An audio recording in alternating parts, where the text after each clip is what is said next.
Magandang umaga mga kabay. So, ito yung pangatlo ko na repair sa 39224 letter C. Ayan.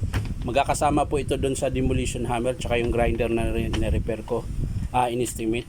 So ito mga kabay, gumagana din siya kaso lang maingay. Ayan po.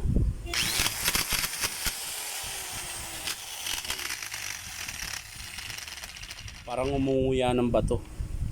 Ayan. So tara mga kabay, samahan nyo po ako. So yun na mga kabay, buksan ko na po yung screw para makita po natin kung ano ang dahilan kung bakit siya maingay.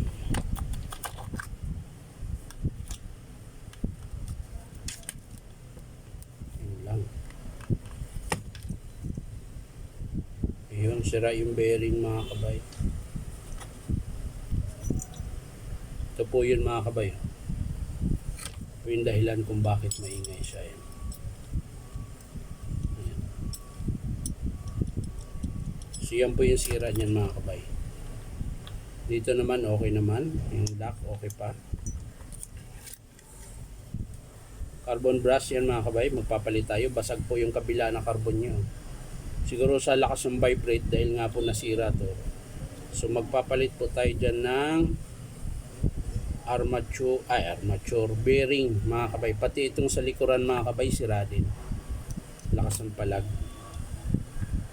Ayan, alog ay mga kabay,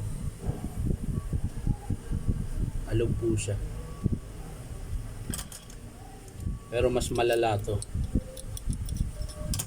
yung 608. So yan po yung papalitan mga kabay.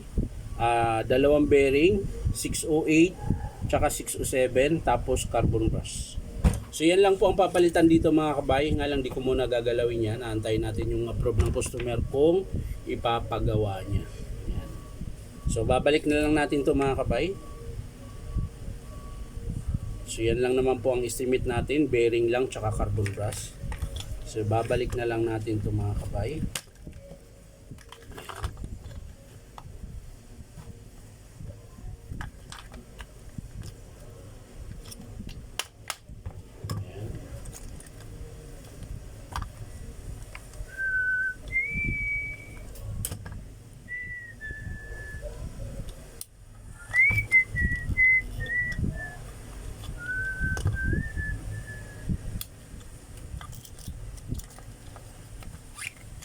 So ayan na mga kaboy.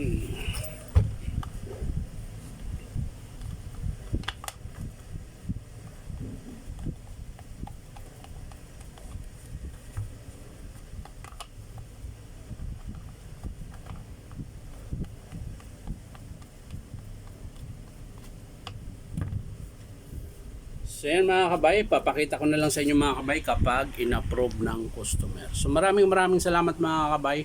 Bye-bye.